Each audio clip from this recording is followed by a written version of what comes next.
Jangan berani-berani mencintai yang tidak halal bagimu, walaupun hanya sekedar dalam pikiranmu. Oh, ini berat nih, tapi kita belajar, ya.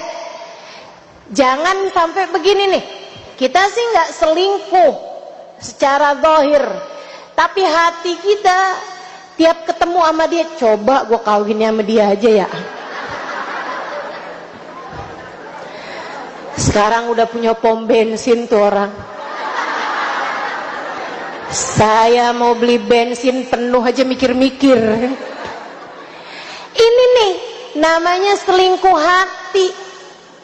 Ibu-ibu sih sekalian, hati-hati sama selingkuh hati.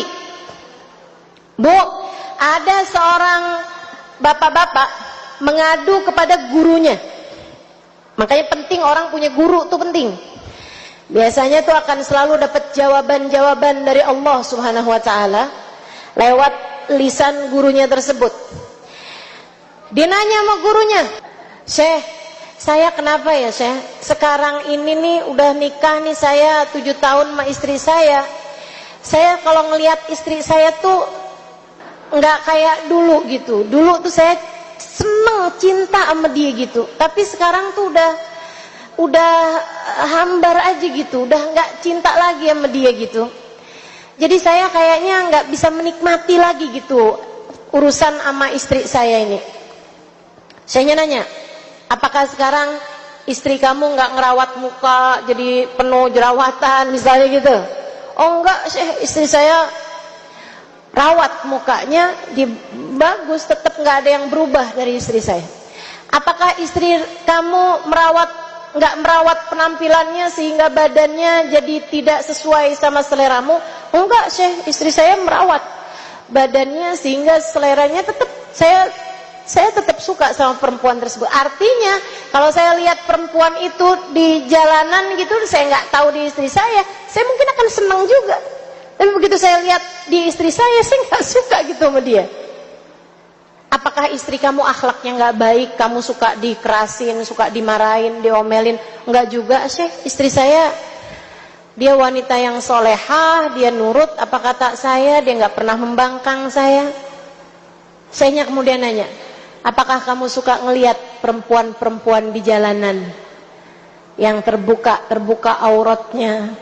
Suaminya menjawab, "Iya sih, Syekh, saya suka nongkrong, saya suka liatin cewek cakep-cakep di mall, saya suka mandangin orang-orang, saya suka nonton tayangan-tayangan yang gak dibenarkan." Kata saya, "Nak, ingat ucapan saya, ketika Allah melihatmu tertarik kepada yang haram, Allah angkat darimu kenikmatan terhadap yang halal." Simak baik-baik ucapan saya ini, Bu. Simak baik-baik ucapan saya. Kalau kamu sampai bilang, "Kenapa ya, saya kok nggak bisa cinta sama suami saya?" Tanyakan hatimu. Apakah kamu selama ini tertarik kepada yang diharamkan Allah, sehingga Allah kemudian mencabut darimu kenikmatan terhadap yang halal? Yang halalnya akhirnya dicabut, kamu jadi nggak bisa cinta sama suami kamu. Karena kamu senengannya tuh ngelihat cowok-cowok di luaran sana, hatimu ngerasa, "Wah, kalau saya nggak kawin sama suami saya nih, saya kawinnya sama dia nih, dia kan waktu itu juga pernah deketin saya." Nah itu dia tuh, bahaya buat hati kita.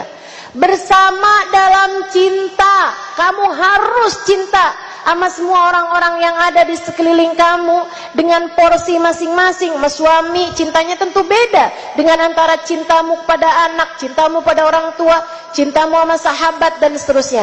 Akan tetapi pastikan satu, jangan pernah biarkan cintanya tersebut itu adalah cinta yang dilarang, cinta yang haram, nggak akan bawa kemana-mana selain kepada murka Allah, selain kepada penyesalan, selain kepada nerakanya Allah Subhanahu wa taala. Naudzubillah min dzalik. Hanya akan bawa kamu kepada sengsara.